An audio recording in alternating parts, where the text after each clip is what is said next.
मायंबाची यात्रा राज्यभरात प्रसिद्ध आहे, कारण या ठिकाणी बगाडाची यात्रा काढली जाते।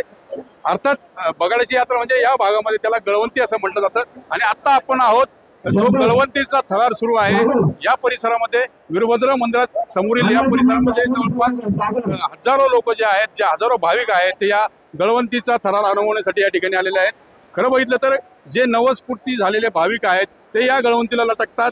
काही 3 वर्ष, काही 5 वर्ष, तर काही सलग 11 वर्षापर्यंत देखील या गळवंतीला लटकून आपला जो नवस पूर्ण झालेला असतो त्याप्रती आपली कृतज्ञता व्यक्त करत असतात। आणि जवळपास 1600 ते 1700 भाविक जे आहेत ते या गळवंतीला आज लटकणार आहेत। आणि साधारणपर्यंत पहाटे 5 वाजेपर्यंत गळवंतीचा हा थरार सुरू असणार आहे। यामध्ये सर्वात जास्त संख्या जी आहे ती महिलांची आहे। जवळपास 1300 महिला ज्या आहेत त्या आज बळी लागणार आहेत। त्यासोबत 200 ते 250 पुरुष जे आहेत ते देखील आपला नवस जो आहे तो आज पूर्ण करणार आहेत। मायंबाची आणि वीरभद्राची ही यात्रा 2 दिवस चालते आणि या यात्रेदरम्यान भाविक जे आहेत ते घरोघरी नैवेद्य जो आहे तो बनवतात आणि देवाला नैवेद्य अर्पण केल्यानंतर मानकऱ्यांना त्यासोबत गावकऱ्यांना मिष्टान्न भोजन जे आहे ते दिलं जातं। आणि जी आरती करण्याची परंपरा आहे, ज्या आरत्या आहेत त्या मोठ्या प्रमाणात मंदिरासमोर ठेवत असतात।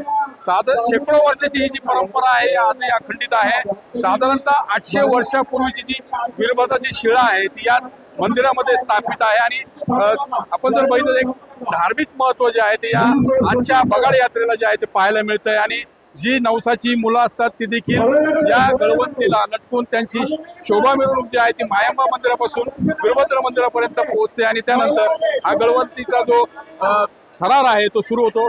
खऱ्या अर्थानं या यात्रेसाठी पंचक्रोशीतीलच भाविक नव्हे तर ज्या बाहेरवाशिनी आहेत त्या देखील या यात्रेमध्ये सहभागी होतात। आणि जे नोकरदार इतर जिल्ह्यांमध्ये नोकरीनिमित्त जातात ते देखील आजच्या दिवशी या यात्रेत सहभागी होत असतात। मनोज गाडेकर, TV9 मराठी, राहता अहिल्यानगर।